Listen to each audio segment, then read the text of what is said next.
This one right here. What do you have to say to everyone who still considers the Astros cheaters? Fuck y'all.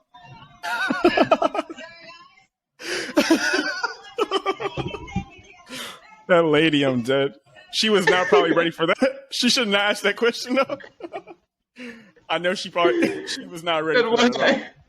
Oh man. Oh, that's hilarious, bro.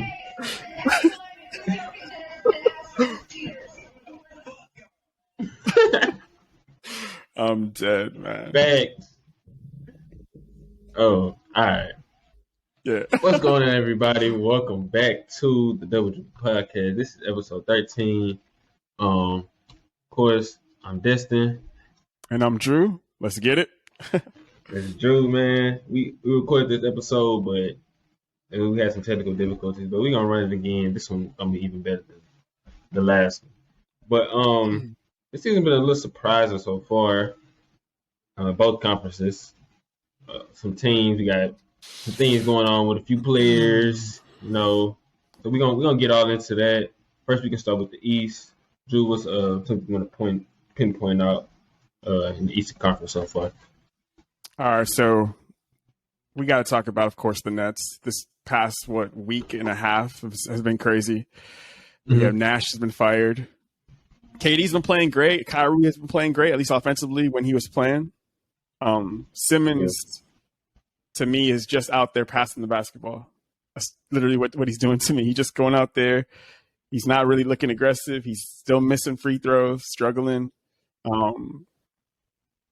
It's hard to really say what's going to happen with that team right now until we see Kyrie back and Simmons back. Unless, I know that there was like some rumors that he's in trade talks, right? And I saw that. Yeah, it was kind of vague. They didn't really say it was like his name was being thrown in the conversation for them to acquire a shooter or something like that. And that's kind of like, okay, I guess so. But to me, I don't think that they need another shooter. I don't think that's really their issue. But yeah, so we're gonna see, I guess, how that can actually fit. I just don't. You already know how I feel about the Ben Simmons thing. I don't think it's gonna work. I think that the issues that they're having is still gonna be a problem until he, and I think it's because defensively they've been so bad. Offensively, they've been elite for the most part. Yeah. Even despite him, passing up, being really passive offensively. His defense hasn't been very good. None of them has been good defensively. They don't have a rim protector. Nick Claxton tries, but he's not really. He's a better perimeter defender than he is at the rim, honestly, as far as Claxton. And I don't know. So there's a lot of question marks with the Nets. But it's still early in the season, and a lot of teams are struggling all over the league, right? Like the only team out there that's really just looking A1 is, I guess, the Bucks, of course, because they haven't lost, and then the Cavs, who just who beat the Celtics twice and really good games. Like those were probably two of the best games of the season. They both went to overtime. Yeah, I was surprised by Donovan Mitchell surprised me in that second game. Like his defense was really good. And normally you don't really talk about him for his defense, but he actually was stepping up on that end. Down the stretch on Tatum, a couple possessions, he had a really big play against Jaylen Brown, I believe, as well. He's been really good this year. They haven't even back after the eye injury. They were really good basketball. They just and I think. Yeah, go ahead. I don't know. No, I think he's only played 3 games too, right? Like Darius, I think he hasn't even played that. He got hurt the first game, and then he played against Boston. Then he just played today against the Lakers. Yeah. He was really good both last year, for sure.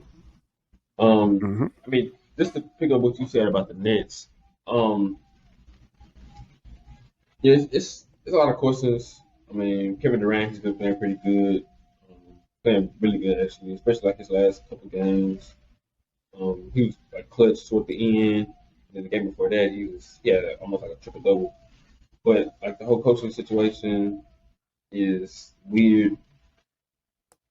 You went through training camp, went through everything. You let this coach start the season, and you played coach 8 games, 7, 8 games, and then he won the game. The next day you fired him, which I'm not against the firing per se, because I don't think Steve Nash is just like the man for that job. I'm not saying he's a bad coach or a good coach or anything, but I don't think he's the man for that job. But and then the whole Udoka situation is kind of weird because isn't he technically still the coach of the Celtics? You know? It's just like, And now it was rumors came out that they hired him, but that was like almost a week ago, and we still haven't heard anything about that. So I don't know if that's true. Ben Simmons, he's been a huge shell of himself. He lacks so much confidence. Like I saw him airball a layup. yeah, I forgot about that. This man did airball layup. But he airball a layup. He's scared to go to the paint. He's scared to do free throws. It's kind of I don't know who that man is wearing number 10 in Brooklyn, but that's not the Ben Simmons I remember. At least, I mean, at least he looks like the Ben Simmons from that playoff series versus Atlanta. But other than that, like Ben Simmons I've been seeing throughout the years, like that's not really him. But but the biggest issue I want to talk about is this Kyrie thing, and it's unfortunate because it's like every year is something with Kyrie. It's every year since he got to Brooklyn, pretty much. Like the first year, it was injuries, and then he didn't want to play in the bubble. And the year after that, he took a bunch of PTO. Then the year after that, his sabbatical. the whole vaccine situation, so he missed games because of that. And now this whole situation, when it says he's gonna be suspended at least 5 games, then that could be more. Depends on how soon he completes these quizzes or whatever, or But just like to touch on like this situation in particular, the one mistake I believe Kyrie made personally, I don't think it was just posting the link to that movie or anything, because I believe like when he posted that, he was looking at it not from a side that like tried to like disrespect Jews or anything like that. He was looking at it from like a different perspective, I guess, from his culture, his beliefs or something like that. It had nothing to do with Jews or that nature. But once it was brought to his attention that that's how like like how people viewed his post, that and that the film that the documentary portrayed, he was the only mistake I believe is like he showed no Showed no remorse for anything. Yeah, he showed no remorse, and he was given the opportunity to kind of retrace that or apologize like in that moment, or just kind of like clarify what he was trying to do. He had to, he could have simplified that at that moment in that press conference or whatever, but he chose not to do so. I think they gave him another opportunity to do that, and he still like refused to, just clarify and apologize and things that just make it clear.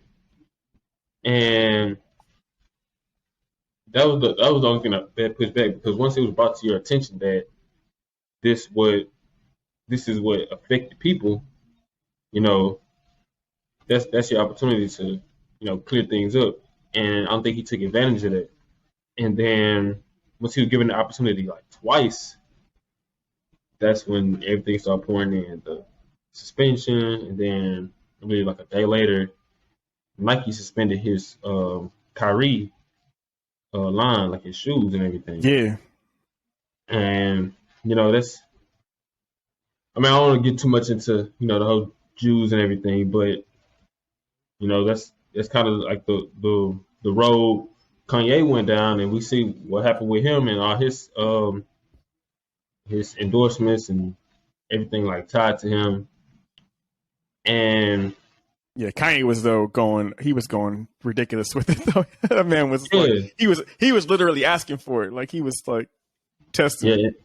yeah, Um it's crazy. And then he apologized, like a couple hours after the suspension and everything. But by that time, like the damage was done. Kyrie, like you had your opportunities to clear things up, things of that nature. And some people were getting like they were mad at LeBron or like other athletes for not um taking up, I guess like taking up for Kyrie or anything like of that nature. But you got to understand, like if you show any type of like support or anything like that, like you could be down like they down that same path. So you got to choose your words wisely. I think there's things like there's a better way. Cause I saw LeBron specifically that he could have took to address the whole Kyrie thing, but I mean I'm not in his position. I don't know. was he I didn't even see was like he asked was they asked him about it in any of the Yeah, press yeah. They conferences? asked him. They asked him a couple questions. He basically was saying like it was unfortunate that he doesn't condone any harm to any race, things like that. And then he said Kyrie knows that what he did cause harm to people. But LeBron was asked this after the suspensions and everything, and after Kyrie already made his apology. Oh, You okay. know, So it was already way before like I guess they all the crazy. So he didn't get to get okay. So it was just recently. It must have been his last game then, probably. yeah, it wasn't. It was the game against um, Utah, right after the Utah game, I Okay. believe Friday night. So that's when LeBron said what he had to say. Um, I mean, I'm not LeBron. I think maybe I would have been like, uh, I mean, I don't know. I'm not in that position, but it's a thin line you gotta walk with that specific subject, and at least in the public eye, you know. So I mean, it's this is on Kyrie for that specific point of not wanting to correct the obvious misunderstanding that was there from the jump. And I hope he can work it out because everybody want to see Kyrie hoop. I want to see him hoop. He's a great player, and it seems like it's like every year is something keeping him from playing basketball. Literally every year since he left Cleveland. There's been Yeah, something kind of. There's been something every single year since he left. there's Even like something. in So, Boston, there was something. Um. So but yeah, it's kind of. yeah, this whole the Brooklyn situation is kind of very weird right now, and they don't have like a good record when they can kind of relax it because they don't even have like a coach for real. They got Jack Vaughn, but he's like just in place right now. And they said the Nets were looking at Quinn Snyder and ooh, that was nice. That was I got to do a lot to But Oh, yeah, like I was saying, like they don't even have a real coach right now. Like they're two of their star players are missing, one because of injury, one because of a suspension, and they still have some players out. They still have pieces that they still have to fill in for this roster. But I think, and with all that being said, there's like they still have like room to kind of turn it around because like we talked about, it's only been like one dominant team in the East. That's been Milwaukee. Cleveland is 7-1. I believe Boston is like 6-3, something like that. And yeah. they lost those two games to Cleveland, and they lost to Chicago as well. Those are the three losses. Other than that, they've been pretty good. But they have time to turn it around. I hope they can get this Kyrie situation kind of figured out. But yeah, I want to speak real quick on the Cleveland Cavaliers because I got a hot take. Yeah, I you just watched them too. So I just watched them. I believe Darius Garland and Donovan Mitchell are the best. Is the best backcourt in the NBA. I think that's the best backcourt in the league. I mean, like coming into this season, you had who I had above them was like Chris Paul and Devin Booker, and I had like Steph and Clay, like definitively. But just looking, like Chris Paul is kind of like a shell of himself. Like he doesn't even just like the lowest scoring, lowest. His playmaking still been great. His playmaking been A1 still, but this like the as far as lowest scoring season like he's ever had in his career, like so far. And I just think like, and Devin Booker, he's still a great player, but I think like Darius Garland and Donovan Mitchell both are better than Chris Paul for sure. I was looking at Steph and Clay. Steph is still a beast, still a monster, but Clay, he's very inconsistent. He's still kind of working his way back from those two horrific injuries he had over the past couple of years. Other backcourts you can look at, you can say Atlanta, but I would heavily lean toward Darius Garland and Donovan Mitchell. Like these guys are they're just more dynamic. Both of them are more dynamic offensively. I mean, you could say like, Trae Young is. You could argue Trae Young is better overall offensively than them both, although he's been struggling so far this year. As far as his scoring and shooting efficiency. But yeah, they're both better than DeJounte. And yeah, DeJounte is the best defender of the bunch, but I don't really value, I guess, his defense as much as I guess,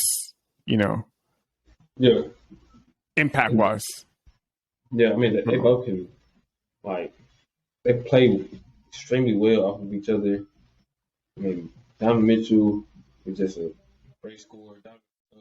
Darius Garland is a tremendous shooter, very efficient. Like his handle is crazy. His playmaking is exceptional. Donovan Mitchell is a really good playmaker because he was kind of playing point guard when Darius Garland was out with the eye injury. And they've both been good defensively, especially with those two backline defenders behind them with Jared Allen and Evan Mobley. It allows them to play better defense, and they're so raw.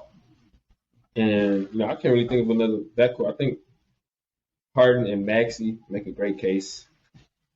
Harden's out for a month now, which something else we got to talk about because he was starting to look pretty good, and Embiid was missed like the last 3 games. They 4-6 now, and they had won 3 in a row. They were 4-4. They lost that game. The Harden got hurt. They lost the last game, and then I think Embiid was only out with the illness, so I feel like he should be back. So they need him back because they ain't gonna be able to do much with just Max. Say he warmed up Friday. But then he decided not to play because of the illness. And Tyrese, he went off, but still need their players. And he was out there by himself. The Knicks made a comeback and ended up winning that game. I'm not sure what their record is right now, but they were kind of struggling too. Yeah, the Knicks are what I think I just saw. They 4-5. Yeah, really all throughout the East, it's kind of everyone's kind of in a pack. 4-5, 4-6, 5-5, 5-4. Just nobody's really, except for the Bucks, which Giannis like we know he's making that case again, that MVP case. Giannis, man, that's the best player in the game, right there. Yeah, I mean, I can't. You can't deny it. I can't deny it. He's the best player. Yeah, he's a beast. And they just blew out OKC, who was playing really well without Caruso for 3. See. Yeah, they just blew out OKC, who's been playing pretty well without Giannis. And and they don't even have Chris Middleton back. And they still 9-0. So they scared. Not gonna lie. Other player I want to point out in the East who's been playing pretty well is Tyrese Halliburton. I'm a huge fan of Tyrese. He's just been running the show in Indiana. Benedict Mathurin, who's a rookie, can shoot the lights out, can score like kind of anywhere on the court. He has great confidence. I remember he told LeBron that he got to show LeBron that he better than him. Like that's what. Oh yeah, I forgot about that quote. Yeah, and I was like, what? But yeah, like he can hold Buddy Hield play so well on Tyrese Halliburton, shooting the lights out. I mean, the Pacers, they don't have I think like 4 and 5, but Tyrese is definitely, that was a huge pickup for them last year. That trade was a bonus. He definitely like their point guard of the future. Like right now, he's giving you 22 points, like 50% from the field. No, his production's been all-star level for sure. Like 44% from three, and like 88% from the free throw line. That's almost like 50, 40, 90 from your point guard with almost 10 assists. Like he's tremendous. Like, he's been a beast. So I really like watching him play. I catch a lot of his games. And also, I just want to point out my MVP pick, Jason Tatum, who's been killing it. He's also almost in that 50, 40, 90 club. He's about like 38% from three, but he's like his true shooting percentage is like 66% or something like this is, which is like ridiculous. Give me like 30 a game with great defense. I've been extremely impressed. Like he's one of my favorite players, so it's been fun watching him play as well. No, he had a great defensive play in that. I mean, they lost the game, but at the end of that fourth quarter, on Donovan Mitchell, he had that block. He did. Yeah, I think nice. He went. I thought he got fouled on that dunk. Yeah, he probably did. I think that was Jared Allen, right? He hit him. Yeah, he dunked on Jared Allen. They didn't call him foul, but then he guarded Donovan Mitchell on that last play and then blocked the shot since overtime. That just kind of like shows you the two-way beast he's become. Yeah. Probably the surprising thing with the Celtics to me so far this year is that I don't know if you peeped this, right now they're number one in offense, the Celtics, but they damn near last in defense as a team. Like they last I checked, they were like 28th or something like that. Nah. In defense, they're like 28th or something like that. Yeah, man. It was I'm tripping. Nah, they ain't that bad. They're 23rd. 23rd, okay. Yeah, it must have just dropped off. Yeah. But they who was I looking at? It was 28. It was somebody else I was looking at. But yeah, they 23rd in defense and they number one in offense. It's been which is I think like a huge part of that they're missing like a rim protector. Rob Williams. Yep. Yeah, and that's Rob Williams. Like a lot of teams that kind of attacking them on this side, they fouling a lot. When they played the Bulls the other night, like Jason Tatum and DeMar DeRozan each had like 20-something free throws apiece. Like they were just kind of like attacking them inside, and they had nobody to kind of to funnel the defense to like reliable. Yeah. Like Al Horford can play the defense, but he's not the strong rim protector. Yeah, DeMar was getting some crazy fouls in the game. Yeah, he was. Yeah, I mean, he almost got like 50. Yeah, and he's going off. But I think once they get Rob Williams back, they're going to be back to at least like a top 10 defense for sure. Nah, I think so too. Hopefully they get him back soon because they haven't really. I don't think they said it. They said when. Part of that also could be the fact that they don't have that same coach. But I mean, like a lot of those players, they rave and they believe in that coach as well too. So, it could be just that's the Rob Williams effect. Having a great rim protector can make your defense like from bottom 5 to maybe top 5. Like it's crazy because that's how important having that guy in the middle is. Nah, yeah. Oh, Raptors about to seal this. Yeah. This fool See. did a freaking. This man was showboating with that. You saw that dunk he did? OG? Yeah. This Yeah, man I went out see. there and did a little double pump But- reverse. Yeah. Mhm. I'm dead. That reminded me. Did you see that? I don't know if you saw this play. It was a Wizards Sixers game. Kuzma had like on a fast break, and this man tried to like show out on a dunk. Like he tried to do like a reverse dunk, and he smoked it. I don't know if you No, saw I it. didn't see that one. It was a similar play. He tried to do almost the same kind of dunk that OG just did, but he Kuzma but he did not yeah. like that. Man. And it was a close game too. It was a close game, like second half, and this man like smoked the Did they win that game? smoke. Yeah, it was the game that they lost. It was the first one. The Wizards Sixers, the first game they lost. They won the second game, but the first game he did that, and then I remember right after he blew that dunk, the Sixers got a wide open three off of that off of that dunk. Yeah. Oh man, I was D'Anthony Melton. He got a wide open three off of that. I remember, but yeah, it was that's what reminded me of low key. Although this case it was a dagger. Like the game was pretty much over. But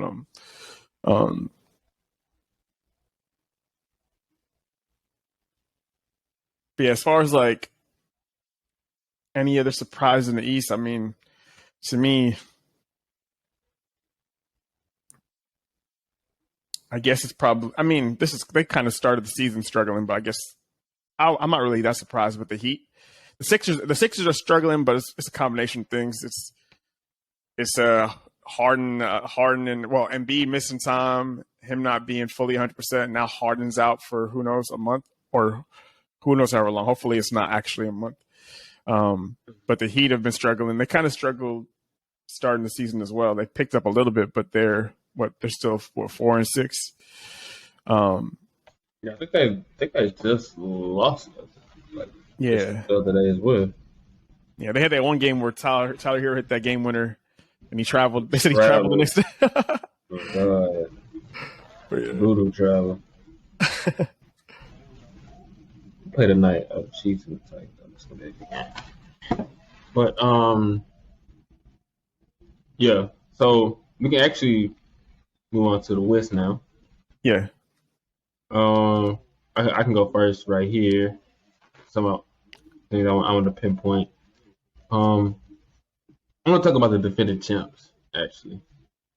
Man, Yeah, because the they Warriors- are looking shaky the as Warriors hell. been looking very shaky, and that was at least like every popular media personality like picked to go back to the finals to repeat, and rightfully so. I mean that core is coming back.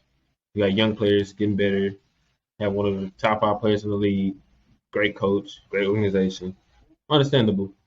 They've been, dang OG, but they've been playing way below standards, and it's still early in the season because a That's lot who of I players. was. Yeah. Oh my bad. So I just want to say like that's who I was looking at earlier, and I saw they were 28th defensively. So the Celtics are 23rd, but the Warriors are 28th defensively this year. Yeah. Not surprised. No, I wouldn't be surprised if you said they were 30th. They were the worst. But yeah, they've been like their defense has been awful. Their chemistry has kind of been off as well. I mean, Steph Curry he's been a beast. He's been playing great. He playing like peak level production wise, right? Yeah, it's like he kind of picked up when he was playing like in the finals. He was just unstoppable against Boston. But they can't stop a nosebleed right now. Like even when Draymond plays, when he doesn't play, like their defense has been bad. And Clay has looked clearly like Not the a step same. back. Yeah. And like when I watch him, like he's frustrated a lot. Like when he plays, because he wanna force it. Like he want to be back to where he was before the injury, and like he's gonna go out there, he's gonna gun it, but a lot of times he's very inefficient, and it hurts the team when those shots could be going to somebody else who can be, because a player I really like in Golden State is Moses Moody. Like he has like very high IQ. He knows what to be. He can shoot. He's athletic. He can play defense. And I'm not saying like he's a better player than Klay Thompson, but like I want a player who's gonna play a role instead of somebody who's just trying to force that issue, trying to get back to where he was. And that's kind of that's just one of the issues that hurt him. Besides the fact that they're trying to play Wiseman and play Looney, and Wiseman, who's their number one pick a few years ago, the first round pick, he's been struggling, especially like defensively, because he kind of like don't know what to be. He want to block so many shots, and but you want to give him minutes because that's who you pick, that's who you drafted, and they've been kind of awful. Do I think they're gonna pick it up? Yes, because that's not what I'm used to from them. They have still have a good culture in place. All it takes is, I'm not saying all it takes, but you have to buy in. You have to be healthy. If you pick up a few wins, you feel confident. People start to buy in. You can start racking up some wins, and you can get back right. But it's still early, but they haven't looked great at all. I think they were like 3-7 or something like that. Yeah, you're right. Damn, they are 3-7. They gotta start picking it up pretty soon too. They don't got a lot of time. I mean, you drop behind too far early on. I mean, it's gonna be hard for him to. Especially with Klay playing the way he's playing. This is the worst basketball he's probably ever played. Like start a season, probably the worst. Because I know he struggled last season, but last season he didn't start the season with them, right? Like he came like mid or late in the season, right? And they already were playing well. Poole was playing really good. They already kind of everyone already found their rhythm. Wiggins, of course, was an all-star last year, which, he was an all-star. but yeah, I mean, now Wiggins looking like their second best player now. Yep, like for real. And so, shout out to Wiggins. Yeah, and so he's definitely improved, and Klay is shooting like I can't even believe what he's shooting right now. He's shooting really bad. Like 36% from the field, 33% from three. He's averaging 15 a game. 15 points on 15 shots. So he's averaging. And that's never good. But yeah, and so now we're gonna have to see how if they can. The big issue is defensively, and yeah, he's taking a step back there. They don't really have apart from Draymond, I guess anybody that you could really count on to bring it defensively right now. Wiggins can be a solid defender when he wants to, but I got a question. Do you think the whole thing that happened in the offseason with Draymond and Poole kind of right? That's the question, though. I mean, it could be kind of affected them as far as like chemistry and buy-in wise, and with Draymond, with everybody else getting paid, Wiggins got paid, Poole got paid. With Draymond, he still doesn't have his contract. Yeah, I mean, he's on the books for this season, and he has a play option for the season after that. But you want to have that security, and it's everything that's coming out. Draymond gonna go to the Lakers next year, all that. You think that has some effect on their effort and their chemistry? You think it could be a divide right there? I mean, it's hard to say because if they start off the season playing well, I think everybody would just be like, oh, it's no issue, right? Now it's an easy thing to point to now because they're looking so bad. But I don't think that the primary person that it should be affecting, which is Jordan Poole. I don't know if that's he hasn't been playing that good just himself either. Yeah. I don't know if that's a part of it or not. It's kind of speculation, but you can't rule it out. I mean, his play hasn't been that. Like the young guys in general on that team, like Wiggins, they barely been playing Kuminga. I thought he might be playing a little bit more. DiVincenzo, they got he's been basically unavailable for the most part. But yeah, Poole is not playing as well as he played last year, especially out the gate. Is that a part of it? I mean, I think that is a possibility, but I think that their issues are more than that because the way that they're playing defense, that's a team thing, right? They're for them to be so bad, like 28th in the league on defense. I think that's more than just Jordan Poole and Draymond situation. But yeah, I think it probably is.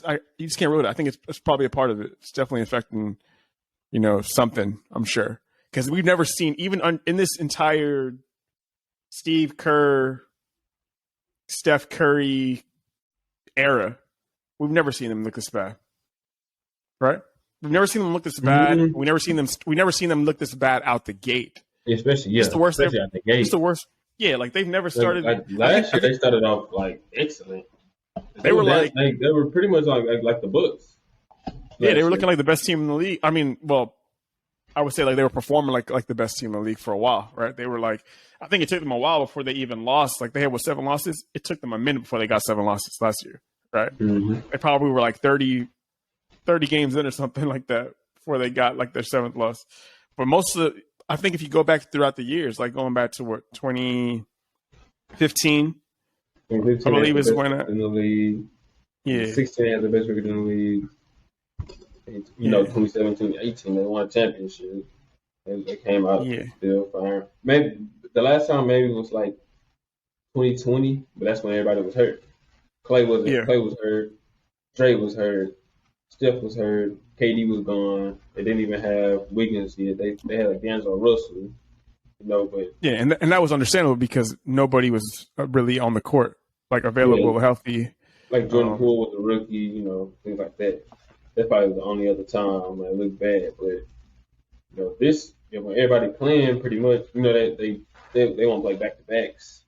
Some of them not playing back to backs right now, especially like Clay still with the injury problems. But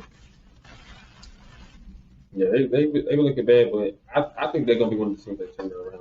Just being who they are. Yeah, I'm gonna need them to because they I don't think they're gonna make my prediction. Absolutely not the way they look. Yeah, that was they might not even be a top 3 seed by the time playoffs come. We're gonna see. I mean, it's still early, but yeah, they're definitely how bad they've looked has been surprising for sure. I think the other team that we kind of got to talk about as well that's been, I guess they haven't been bad, but they've been having issues is the Clippers because the Kawhi Leonard situation. Like he was load managing, he was on a minutes restriction. Now he had to go do some kind of injury recovery situation where he had to go fly out and get his knee looked at. I think, or it's just it's hard to say what exactly is going on with Kawhi. They've been all right. It's kind of hard, especially like when you your best player isn't out there, and I mean he didn't play all season last year because of the ACL, which is understandable. We come into this year, you start the season off coming off the bench, which is like, okay, maybe they're trying to work him into things, but then he didn't play the back-to-back, and then now he's just not playing, and I don't know, they said he felt some discomfort or something in his knee. And even dating back to his time in San Antonio, Kawhi Leonard does not play around when it comes to that knee. When it comes to those injuries, he does not if he feels something, he just won't play. And the coaches and players in San Antonio didn't like that, and that's where it was all kind of, they were at odds, and then he ended up getting traded to Toronto, where he started the whole load management thing, things like that. But when it comes to his body, he don't mess around. If he feels anything, he just won't play. And I think it's kind of unfortunate for the Clippers because they have I think they have the deepest roster in the league, to me.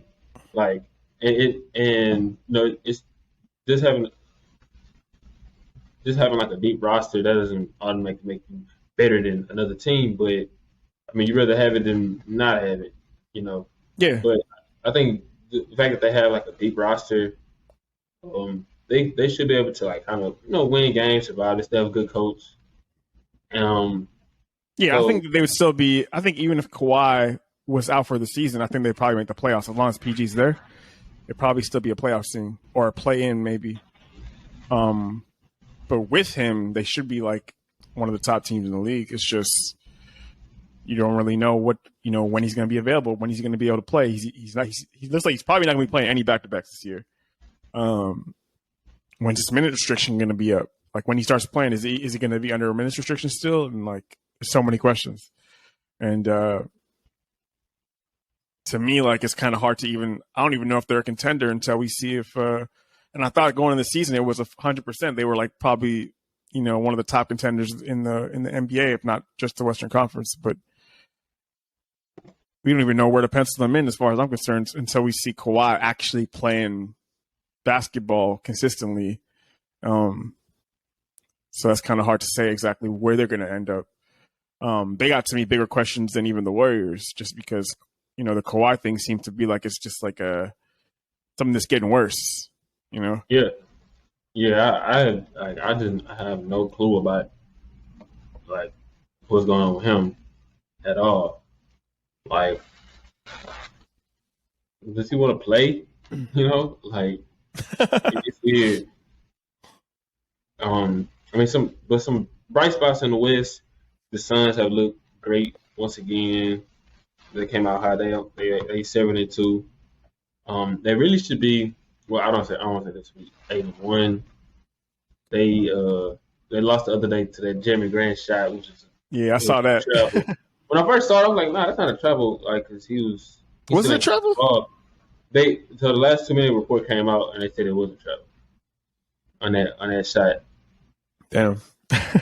But I mean, nevertheless, they still 7-2. I think the huge surprise is that the Utah Jazz are 7-2. I watched them play, and their offense is pretty simple. They a lot of teams, especially when they have like star players, they kind of let the star player work out, to use their talent, use whatever they have. The Jazz, even though Lauri Markkanen has been their best player, he's been playing really great, by the way. They try to attack like the worst defender or the worst matchup on the court every single time. Like they'll run several screens, on ball and off ball. They'll move the ball. They'll cut till they find like the matchup they like, till they get the defense bending, like the defense bending. They'll swing the ball, and they just play very efficient basketball. Like especially when I watched them against the Lakers the other day. The Lakers, they played like pretty good defense. Lakers are like a top 5 defense, and they were just scrambling. And whether it be like, and they have everybody on the court can shoot, which is a plus. And I'm like why are the Jazz trying to be good? Like yeah, when you sent me that, I remember you just reminded me of that thing. You were like, the Jazz don't want Wemby, they want Larry O'Brien. Yeah. They don't want Wembanyama, they want Larry O'Brien. They playing like they want to be in the finals. They've been. I give credit where it's due. Like, do I expect it to continue? No, but we'll see. You would think, right? You would think, but they're out here beating good teams as well. Like they're actually. And they play. I think they play the Clippers tonight, and they play the Lakers again tomorrow. Like, they play the Clippers in LA, then they play the Lakers in Salt Lake City tomorrow, I believe. Yeah, they play Clippers tonight, and then they play the Lakers again tomorrow at 9. So it's, man, I don't know. I'm gonna watch that game again tonight. I'm watching the Chiefs too, but shout out to Utah. They've been balling. They play very efficient on that end, and you gotta tip your cap, especially when you're watching great basketball. And they probably got somebody. They probably got somebody that we ain't even that nobody had on their radar for most improved player. But Lauri Markkanen, like, if he continues this, like, he's probably gonna run away with the most improved player if he keeps playing like this. He's gonna for sure make the All-Star team. Playing like this, which is crazy. So I mean, like, I can't see him being an All-Star. Really, his production is All-Star level right now. He's gonna, yeah, if he has this record, he's gonna make it. yeah. He keeps us up for like 20 more games. Yeah, he's probably got to be an all-star, which is just like nobody saw that coming, right? I did it. Right? I'm like, a lot of people probably thought he was a bust, like at this point, or like not that he was a bad player. Like he's had he's been a decent player, but like nobody like saw him like playing to this level, and he got a handle now. He's actually like a lot more versatile offensively than he looked like, especially those first couple of years like in Chicago. Yeah. You got any more surprises out west? Any hot takes or anything? I mean, I don't know if it's a huge surprise, but yeah, like the Blazers have been like they've been a lot better than I thought they were going to be. Now they're kind of starting to. Dame is out. I think I don't know when he's coming back. Right, he missed the last couple games, I believe. Right.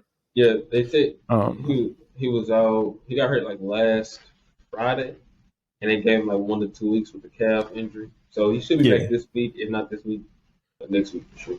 Yeah, so like but he like started the season off great. Like they came out the gates, just he was on fire. I thought going into the year that he was gonna no matter what, I thought he was gonna keep them in the conversation for the playoffs, if not like a playing team, like they were gonna be right around there. But I didn't expect them to look this good so early. Jeremy Grant's played really well for them, even before he hit that game winner.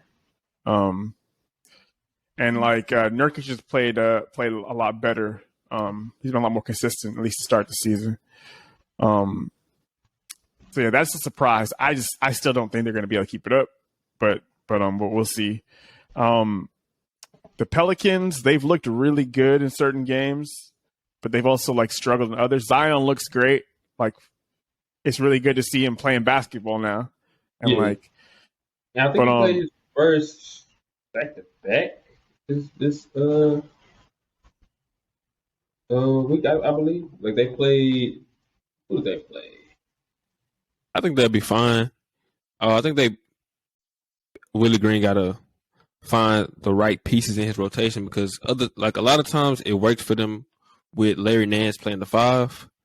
He kind of like opens up the floor and allows them to be better defensively, because he's like very versatile. Valanciunas can't really switch out onto smaller players like that, but Valanciunas, he can help when they playing like bigger opponents and when they need like a lot of rebounds, because he's a great rebounder. And at times he can space the floor. He's not really consistent with his outside shot. But Willie Green just has to find the right balance in the rotation. But I think their pieces like fit. They just kind of got to learn to play with each other, because Zion wasn't really there last year. This is the first year they playing with their whole team together, like to start the season, other than like the trade. So I think the Pelicans will be fine. They've been playing solid basketball. I think they're like 5-4 right now. But I fully expect them to be a playoff team, like not even play in. Like I expect them to make it. Yeah, I know I had them as a plan. Now it's so hard to say what's going to happen, but yeah, I still feel like that's probably going to be the case. But we shall see what happens with the Warriors and all these other teams, because we got to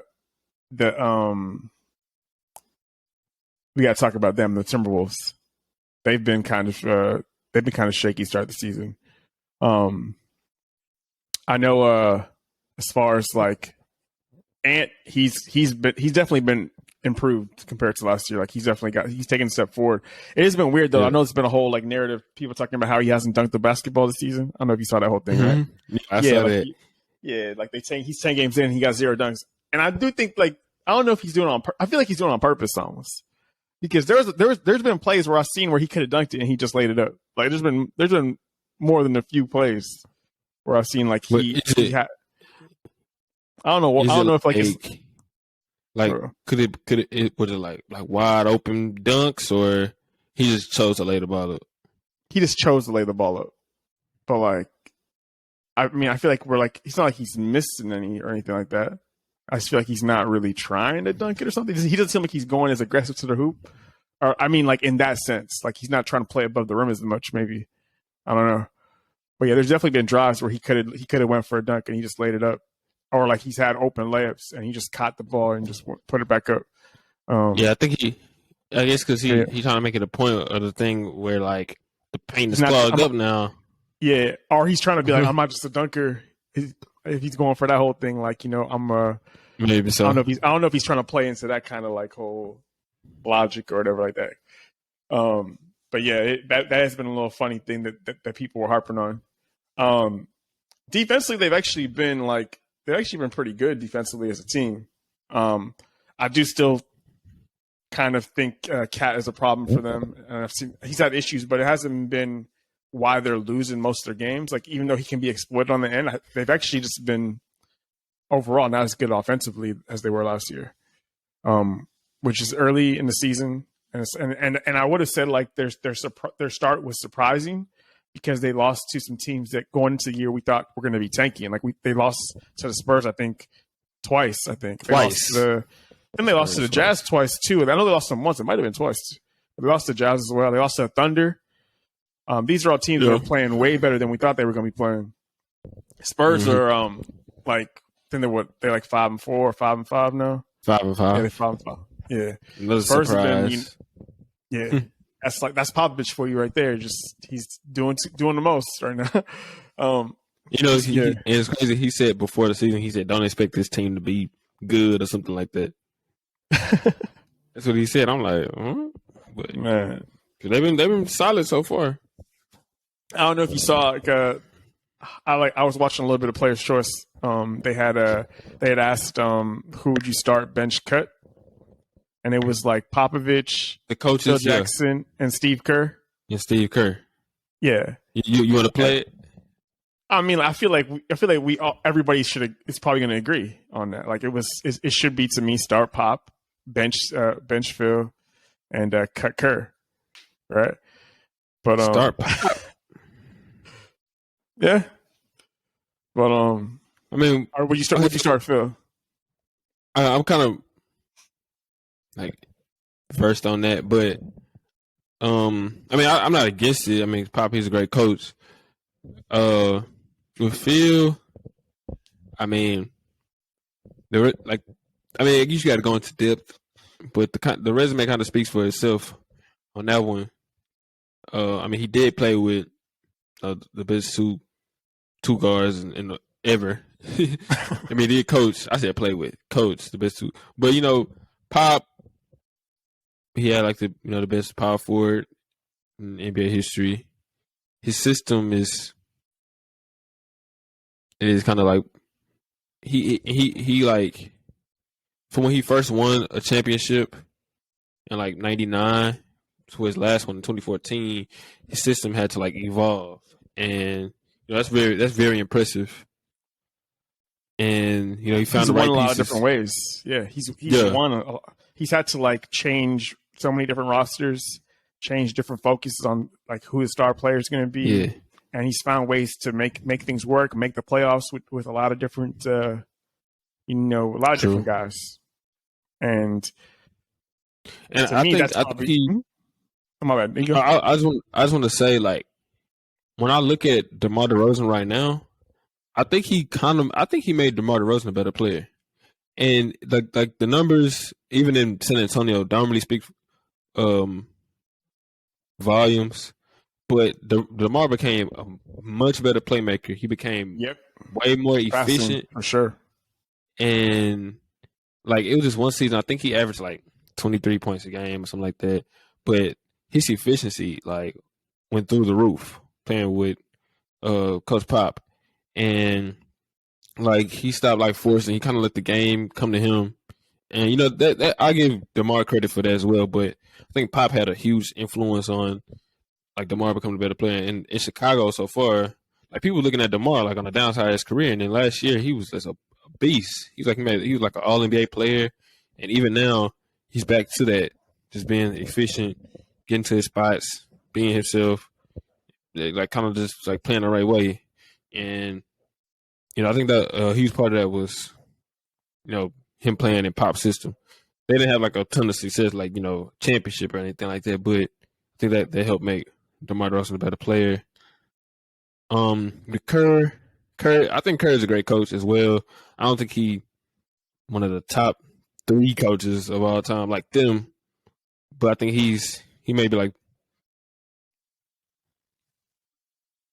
he maybe like a may make the Hall of Fame as a coach just from that resume alone. No, he should. And I think a huge thing for Steve Kerr is the fact that he played for both of those coaches as well. Like he played for Phil Jackson and won a championship with him. And the same thing, like he won a championship with Phil Jackson.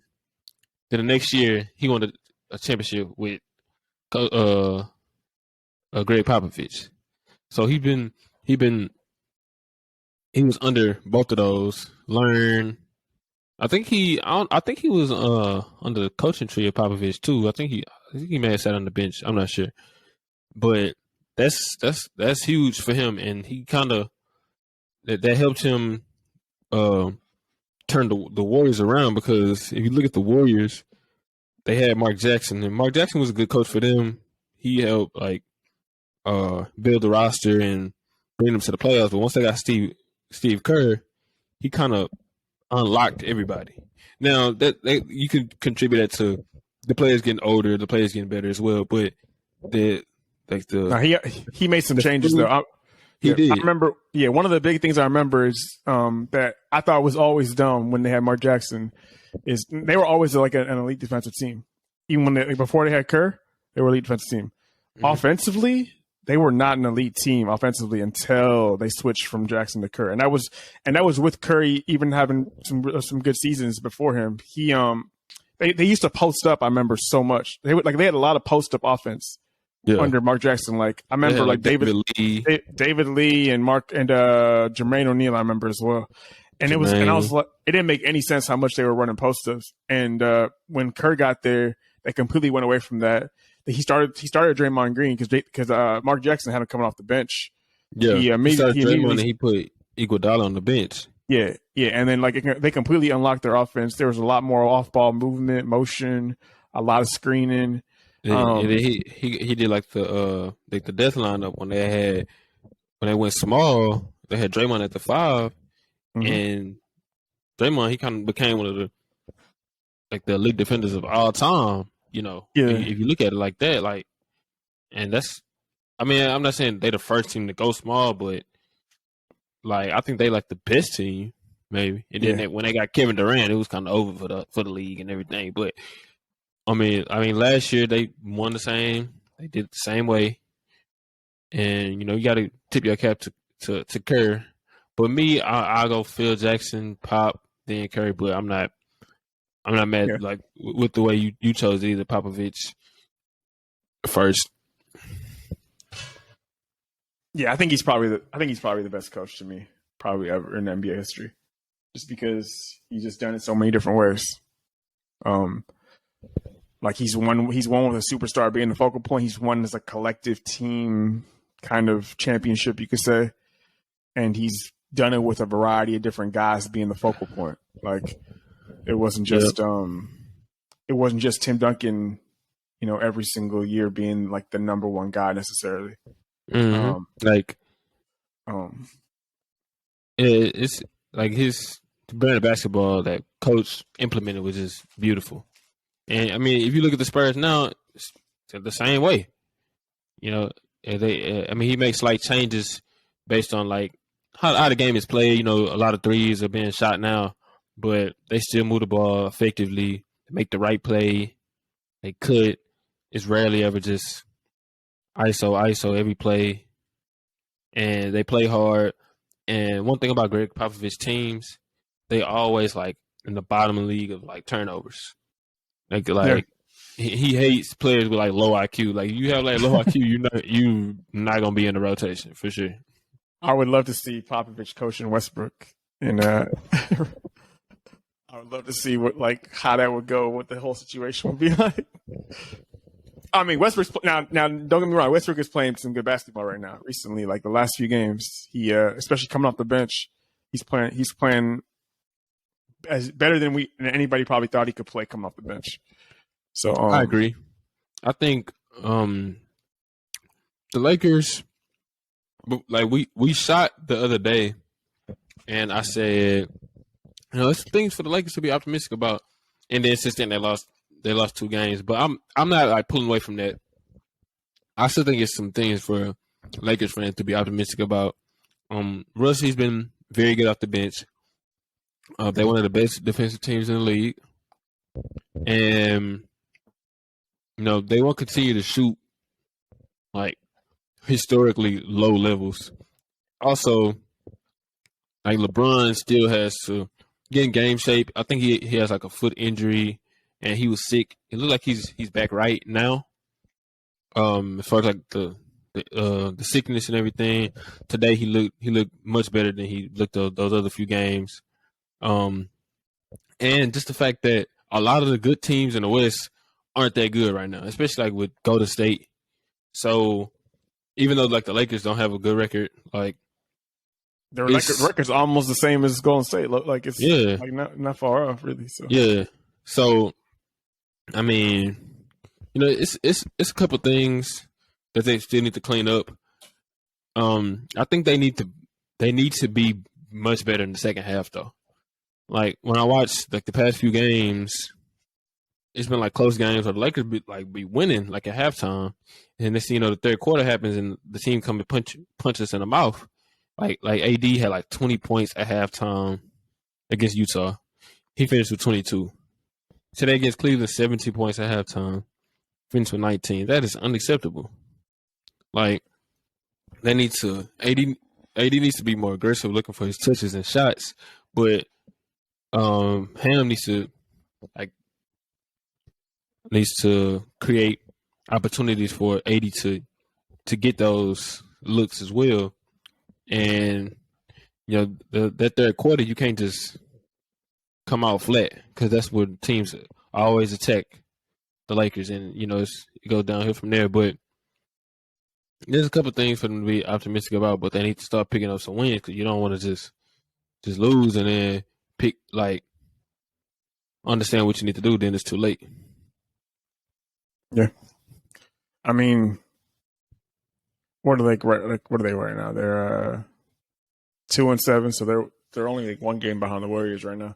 Warriors lost 5 in a row. I didn't even realize that was the case. So they actually were 3-2 to start the season. Yeah, they lost 5 in a row. Damn. Warriors. Yeah, they're on a 5-game losing streak right now.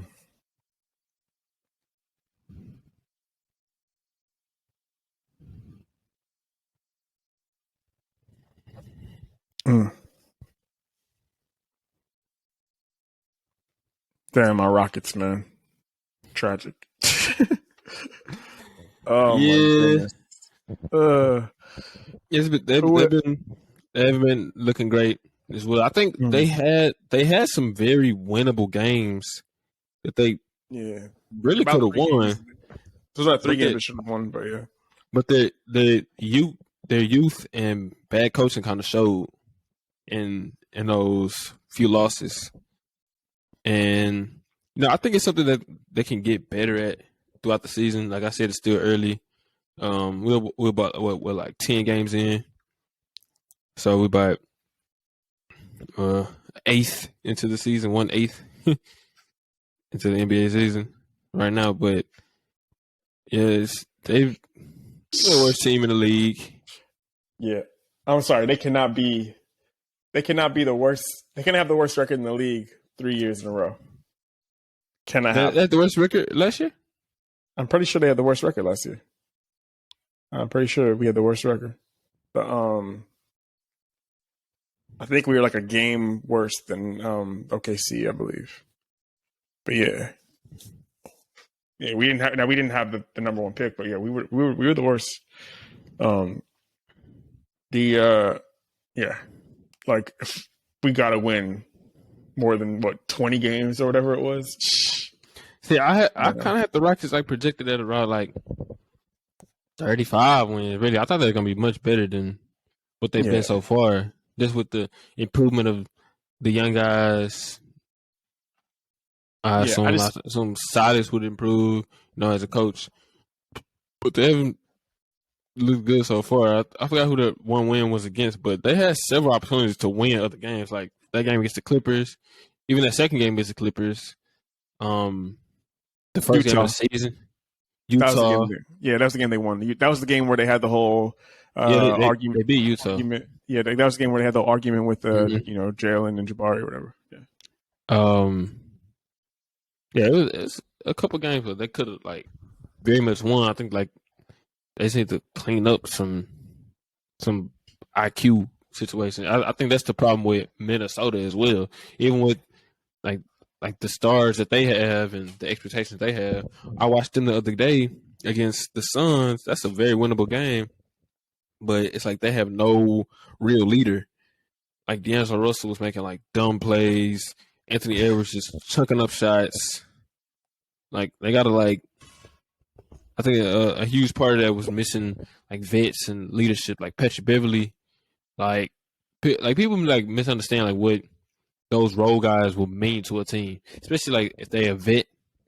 They mean a lot, and you can't just okay. I'm gonna bring in the star and replace this guy. Well, Yeah. And they like, don't really have any vets. They really have one. It's Eric Gordon. yeah, That's the only. And- And he and- probably. And I don't think he want to be there no more. yeah. I think Eric Gordon kind of checked out. But But yeah, and like with Minnesota especially, yeah, like it's very underestimated how the importance of having a leader is to like a team like that. Because like nobody really took Gobert as a leader. I don't look at Anthony Towns, D'Angelo Russell, and Anthony Edwards yet, at least. So I think that, like that's one thing that doesn't have me confident in them being like a real contender at all. Because you need that like for every team that you have. It's gonna be like a contender, a real contender. Hold on, let me get my charger.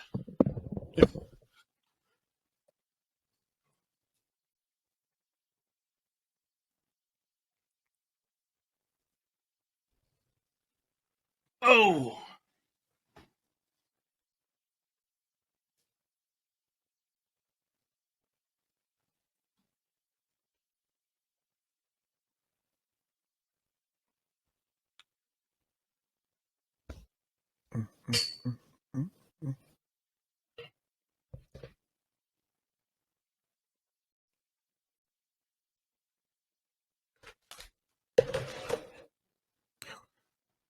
one surprise has been kind of. I mean, I don't know if I would say surprise now because I kind of expect them to still be good this year, but the Grizzlies have looked really good, and Ja's playing.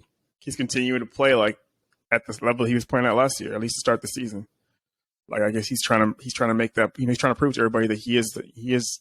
I guess he does deserve to be up there. Now we're gonna see how the rest of the season goes, but I mean, he's definitely improved even more than last year. Now it's early, but yeah, like he's playing amazing. Yeah, he's been a monster like ever since like the first game of the season. The Grizzlies, they 7-3, have a great record. And they still missing some key pieces. Like people forget that they traded D'Anthony Melton for Danny Green, who's gonna be fit like who doesn't need like a two-way shoot stretch not two-way stretch, but a two-way shooter like on their team. Like And he's gonna of be course- fit right in, and like you finna say. Yeah, Jared Jackson Jr. Of course, like he's a huge missing piece, and Mm-hmm. yeah, I thought it was going to maybe affect them early in the season to start the game. Like I didn't think they were going to start that well. They might be like around not bad, but like maybe 500 basketball, and they're looking really good without him even, and that goes back to what I felt going into the season. Taylor Jenkins is a really good coach. He showed that last year without Ja, and he's showing that this year without Triple J. So yeah, I mean, they're yeah, that's definitely I wouldn't say it's a surprise, but they're kind of just like I guess proving last year wasn't a fluke, or at least so far. Yeah. Just shout out to Taylor Jenkins, man. He been making it work. They just filling in pieces like people like I don't know. I'm trying to remember this dude's name, but when I went to the game when they played the Rockets, this dude was like a sniper. Another game the Rockets should have won, but yeah. Yeah, they should have won that game too. But yeah, the Grizzlies they've been looking good. But you know, we 2.5 weeks in. Like a lot of players, they say the season's like they don't really feel the season starts until like Christmas Day.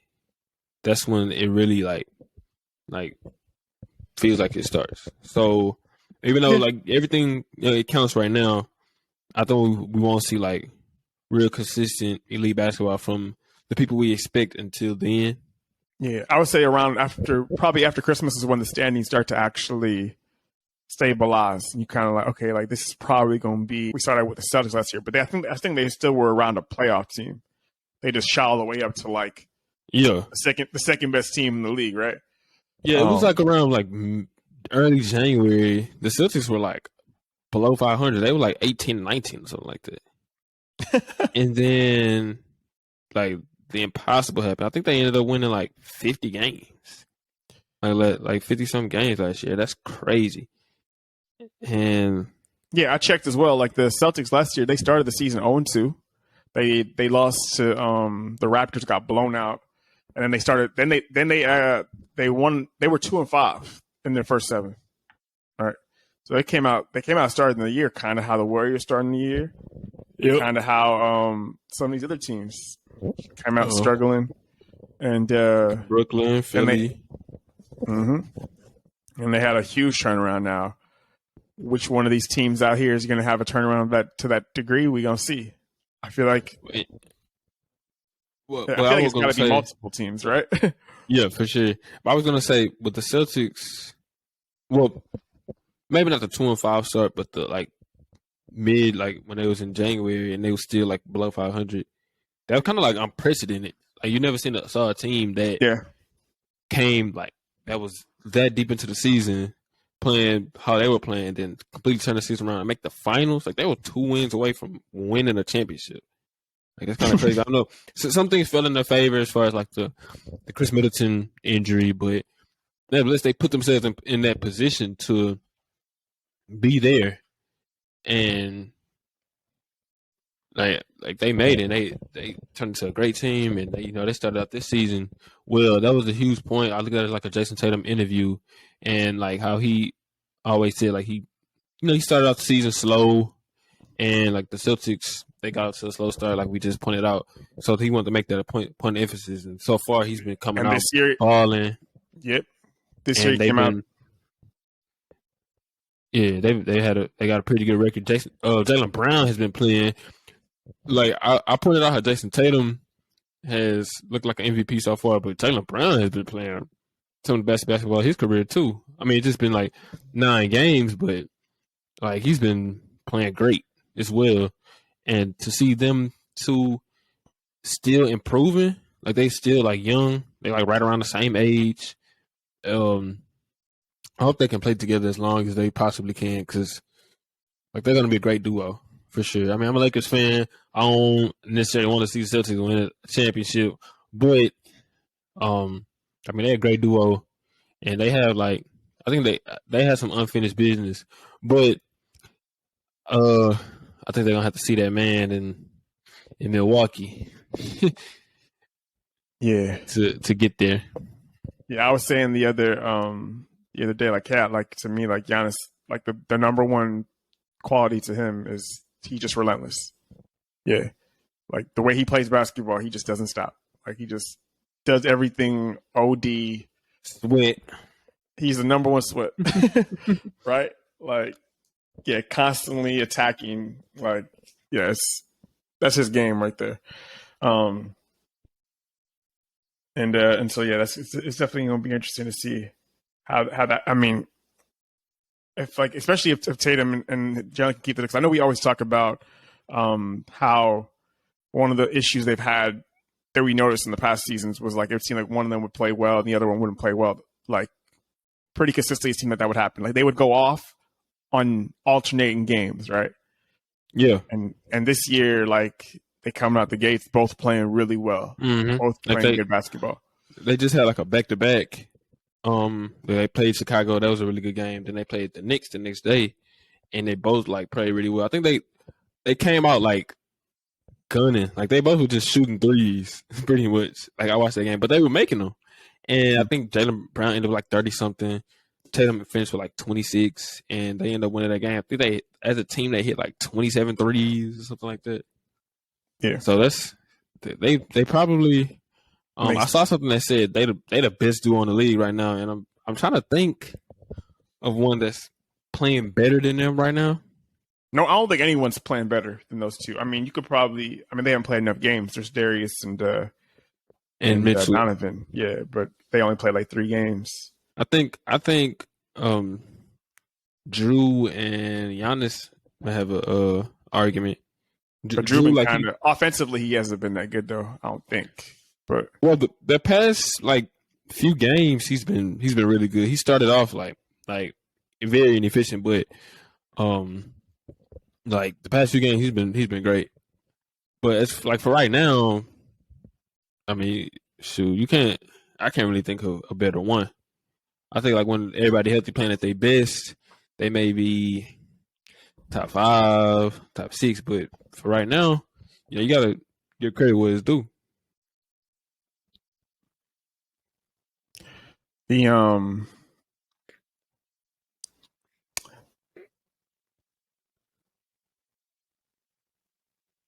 who else have we not touched on? I mean, we haven't talked about the Nuggets or the Mavericks. Talk about them real quick.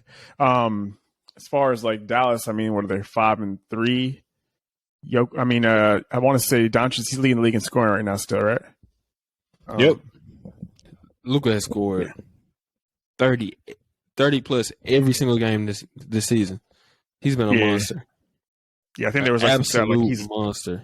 Yeah, he's the only player to do that since Will or something like that, right? Start of the season, I remember seeing something like that. Mm-hmm.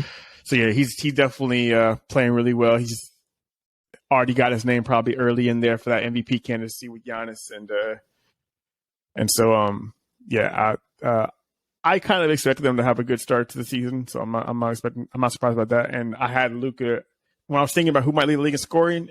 I was thinking between Giannis and Luka, and I think it's Luka and Giannis. I think are probably top 2 right now, I believe, or is Donovan Mitchell number 2? I have to check on that. Mitchell I think he was top 5, but Giannis, I think Giannis was 2. Yeah, Luka was up there because Luka's been a beast. Like he's been like unstoppable, like unguardable. He get into his spot. He makes a shot from mid range, like the paint, the 3. You get into the free throw line effectively, passing the ball really well, rebounding really well.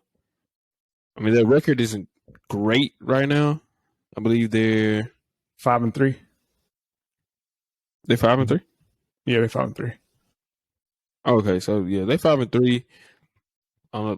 Just on the shoulders of Luka, and I think if you to vote for MVP right now, Giannis should be everybody's like number 1, but number 2 for me would be Luka for sure. Just an absolute monster.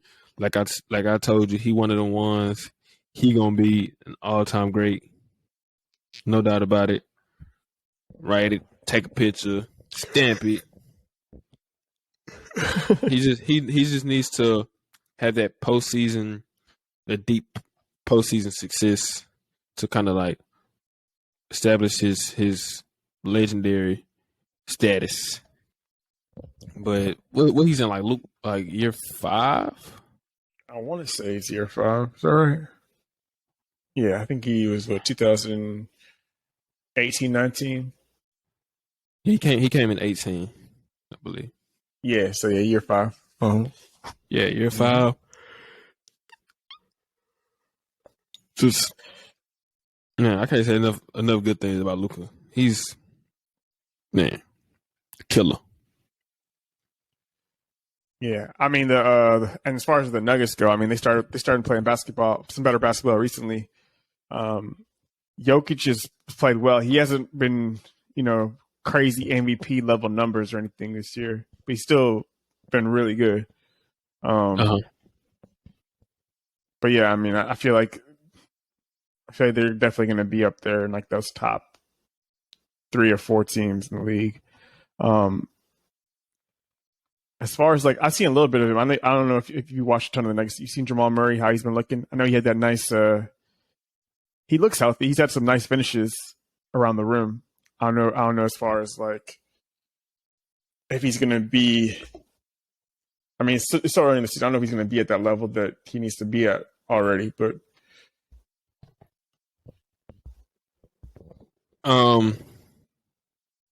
not yet, but you know, it's still early. He can get to that point.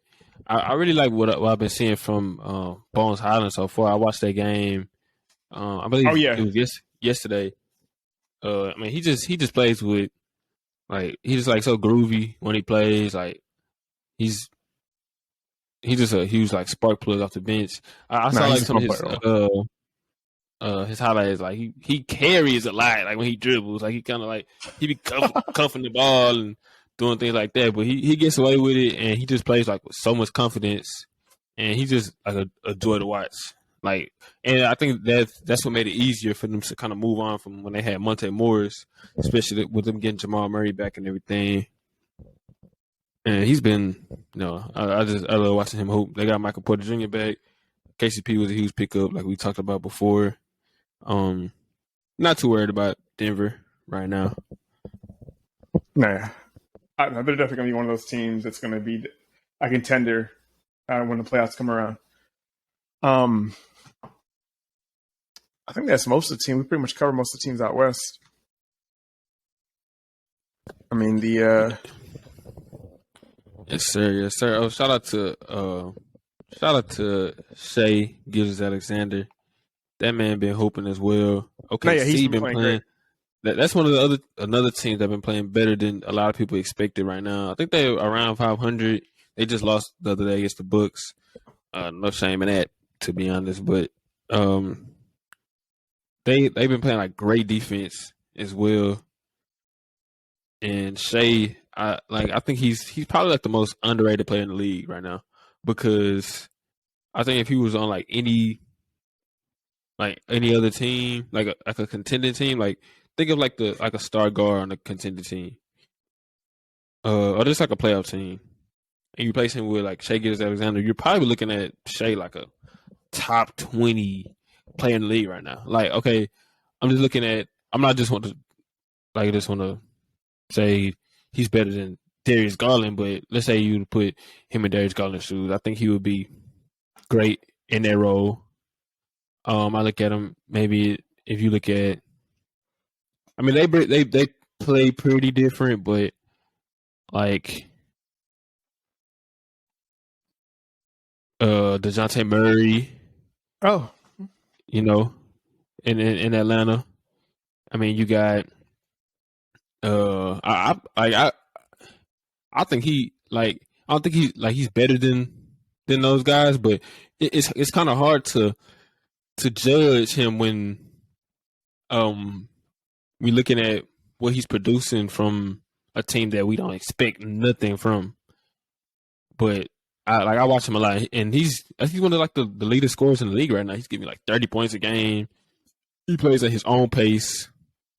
His shots looked a lot better. His 3-point shot, like he gets to the rim, he gets to the mid range.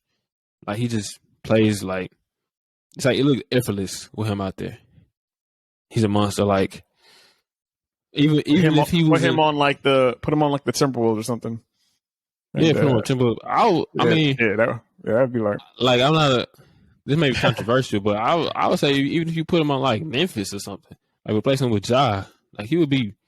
Like that's how good I think Shai is. Like it's kind of hard. You can't really just say, oh, he's better than Ja, something like that, because obviously I would take Ja, somebody who's been proven, in the playoffs and things of that nature. But like, I mean, Shai, he's played in the playoffs before, but that was like years ago. But that's how good I think Shai is. Like this dude is relentless. I hope he gets a shot.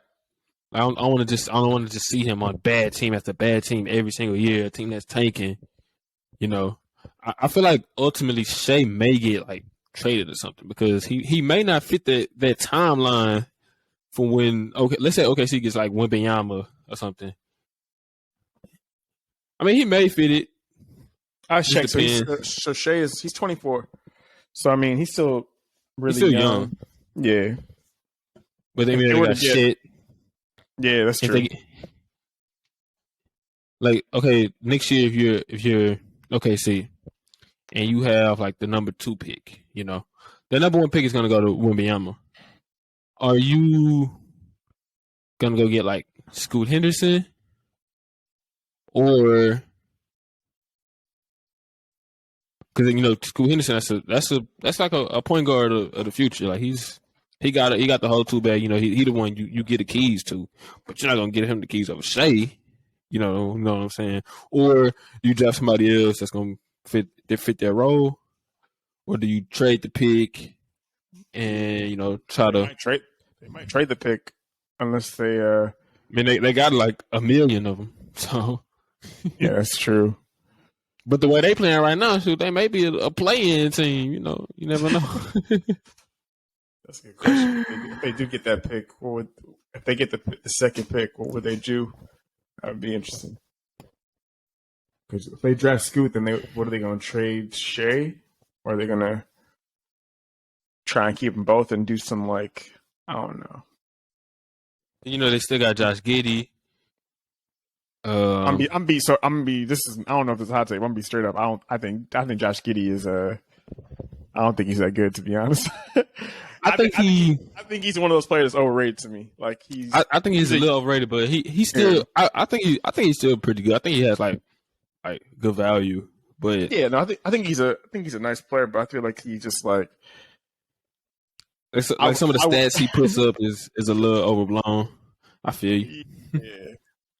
To me, like he just like whenever I watch him play, I just feel like and like he's not much of an offensive player when it comes to like creating or scoring himself or shooting. He gets assists. He's a good passer. But yeah, I'm just not very impressed by like his game. I guess I know he gets like I feel like a lot of his playmaking is kind of overhyped as well. But so I mean, if they were gonna maybe draft Scoot and just like move off of Giddey, I don't know, maybe. But yeah, it's gonna be interesting because we have to see how they look with Chet as well. They're not gonna really know though until going into next year. So, yeah. But no, that's a good question. Like Shea Gilgeous, where would you place him in the league right now? Who would you take over him, or who would you take him over? Because yeah, that's definitely an interesting question. Yep. But honestly, like I think it's a bit of a risk to kind of go get like Scoot or something like that when you have a great. I think Shea is an all-star caliber guard. Like I really think like he's I agree, and I think that if they draft Scoot, he's probably gonna want to be out of there if they do that. Yeah. Unless they could try and play them together. I mean, how big is Scoot? Scoot's like 6'4", 6'5". He's about like 6'3", 6'4", something like that. I think like if you look at it, because like you might be able to get away with playing both of them together if that was to happen. I mean, Scoot's. I mean, if you look at it like a lot of teams they want to have like that great like backcourt, you know, like how like Darius Garland and Donovan Mitchell is. You know, you got James Harden, you got Tyrese Maxey, you got Murray and Trae Young. And you still got shit coming back. Just paid Dort, who's been playing pretty good. I like how Dort has played. Still got Darius Baisley, who's playing pretty well. And I forgot the other guy they had, but he had came off the bench the other day against Dallas, and he was hooping. But they have like some I think they're like they're probably like the second youngest team in the league or something like that, like behind like the Rockets. So they have some young talent, a lot to figure out over there. But I mean, Shea definitely a bright spot. To be For honest, sure. the more I think about it, I think I actually would get Scoot if that was to happen. If they were to get the second pick, and when of course when Wembanyama's gone, I think I still probably would get Scoot, and I would just try and see if I could play them together. I would just run them in the backcourt together, because I mean Shea's a pretty big guard. He like 6'6", 6'7", something like that. He's pretty big, and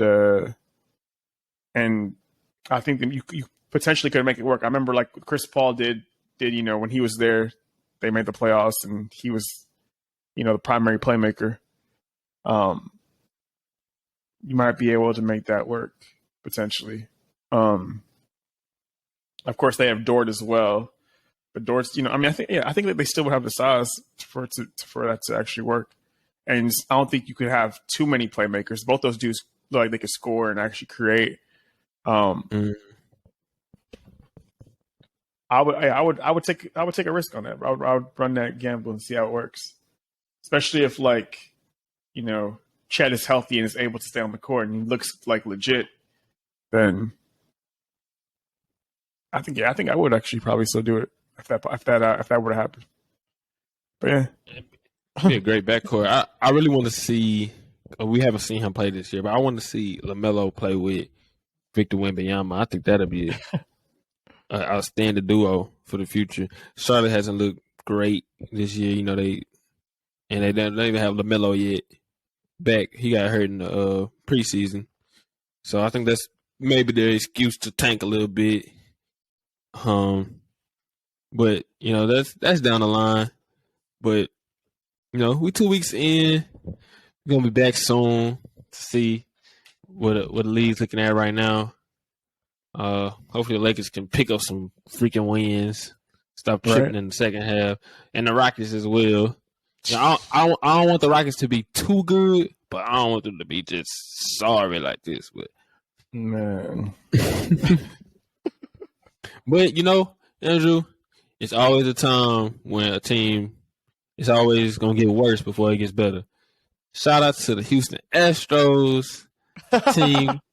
They won they won their second championship in 5 years or 6 years? Yeah, 2017. So yeah, 2017 to now. But I think it was predicted like in 2014 when the Astros had like the worst record in the league or something like that. They were trash. They had nothing but young players who weren't good, and it was predicted that they would be good in 2017, and they will come back and they will win the World Series, and that's exactly what they did. And they've been on top ever since.